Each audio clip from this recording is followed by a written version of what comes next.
బీహార్ ముఖ్యమంత్రి నితీష్ కుమార్ గారు రేపు రాజ్యసభ నామినేషన్ దాఖలు చేసే అవకాశం ఉందని జాతీయ రాజకీయాల్లో చర్చ అయితే మొదలైపోయింది. బీహార్ ముఖ్యమంత్రిగా ఉన్నటువంటి నితీష్ కుమార్ గారు రాజ్యసభకు నామినేషన్ వేయడం ఏంటి? ఆయన రాజ్యసభకి వెళ్ళాలని ఎందుకు అనుకుంటున్నాడు? ముఖ్యమంత్రి పదవిని ఎందుకు వదులుకొని రాజ్యసభకి వెళ్ళాలనేసి అనుకుంటున్నాడు? రాష్ట్ర రాజకీయాలు వదిలేసి దేశ రాజకీయాల్లో ఎంట్రీ అవ్వడానికి గల కారణాలు ఏంటి? అర్థం కావడం లేదు. ఒకవేళ ఆయన నిజంగానే రాజ్యసభకు నామినేషన్ దాఖలు చేస్తే, అలా జరిగితే ఆయన బీహార్ ముఖ్యమంత్రి పదవికి రాజీనామా చేసి అక్కడ మొదటిసారి బీజేపీకి చెందినటువంటి వ్యక్తి ముఖ్యమంత్రిగా బాధ్యతలు చేపట్టే మార్గం సుగమం అవుతుంది అనేసి చాలా స్పష్టంగా అర్థమవుతుంది.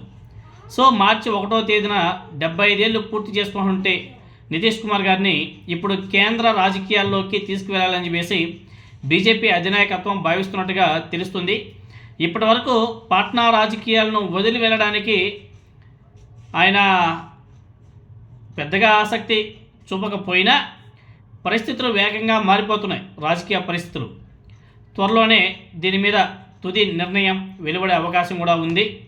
అదేవిధంగా ఇక ఈ పరిణామాలన్నింటినీ కూడా ఒకసారి బాగా గమనిస్తే బీహార్లో నితీష్ కుమార్ గారు కేంద్రానికి వెళ్ళే ఆలోచన చేసినట్టే ఆంధ్రప్రదేశ్లో కూడా ఇలాంటి రాజకీయ మార్పులు త్వరలోనే జరిగే అవకాశం ఉండొచ్చు అనేసి చర్చలు కూడా మొదలైపోయాయి.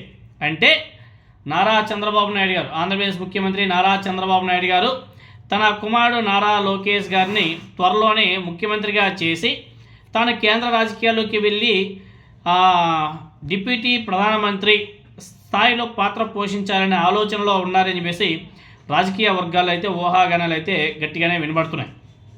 ఈరోజు నిన్న మన TV5 సాంబశివరావు ఆయన కూడా చెప్పాడు, అయ్యా చంద్రబాబు నాయుడు గారు మీరు ఒక 6 నెలలు విదేశీ పర్యటనకి వెళ్ళిపోండి, లేకపోతే కేంద్రంలోకి వెళ్ళిపోండి, మీరు ఏమైనా చేసుకోండి, ఒక 6 నెలలు నారా లోకేష్ గారికి ముఖ్యమంత్రి పదవి ఇవ్వండి, ఆయన తడాకేదో చూపిస్తాడు, ఎవరైతే అమెరికాలో లండన్లో కూర్చొని మా మీద మాట్లాడుతున్నారో వాళ్ళ కథ ఏందో కూడా తేల్చేస్తాడు అని చెప్పేసి ఏదో గట్టిగా మాట్లాడుతున్నాడు.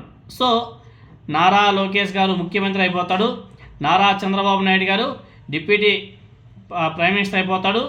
అదేవిధంగా మన పవన్ కళ్యాణ్ గారి పరిస్థితి ఏమిటి అనేసి ఆయన వర్గపు కొంతమంది సీనియర్ నాయకులంతా కూడా మాట్లాడుకుంటున్నారు. చంద్రబాబు నాయుడు గారి పరిస్థితి, అదేవిధంగా నారా లోకేష్ గారి పరిస్థితి బాగానే ఉంది. So deputy chief minister Pavan Kalyan గారి లాగా deputy prime minister Nara Chandrababu Naidu గారు కాబోతున్నాడా అంటే అదొక పెద్ద చర్చనాంశం అయిపోయింది. అదేవిధంగా నారా లోకేష్ గారు ముఖ్యమంత్రిగా చేస్తే మరి పవన్ కళ్యాణ్ గారు డిప్యూటీ చీఫ్ మినిస్టర్గా ఉంటాడా, మరి తన సామాజిక వర్గపు నాయకులు ఒప్పుకుంటారా అన్నది కూడా వేచి చూడాలా. సో ఈ పరిణామాలన్నీ నిజమయ్యే సూచన కూడా క్రమంగా పెరుగుతున్నాయన్న చర్చ కూడా ప్రస్తుతం రాజకీయ వర్గాల్లో జరుగుతుంది. మరి ముందు రాజకీయాలు ఏ విధంగా ఉంటాయి అనేది చూడాలి. చాలా ఇది కానీ నిజమైతే ఒకవేళ బీహార్ ముఖ్యమంత్రి నితీష్ కుమార్ గారు రాజ్యసభకి నామినేషన్ దాఖలు చేస్తే మాత్రం ఆంధ్రప్రదేశ్లో అదేవిధంగా బీహార్లో మాత్రం రాజకీయాల్లో చాలా మార్పులు అయితే కనిపించవచ్చేమో. మరి ముందు రాజకీయాలు ఎలా ఉంటాయనేది చూడాలి.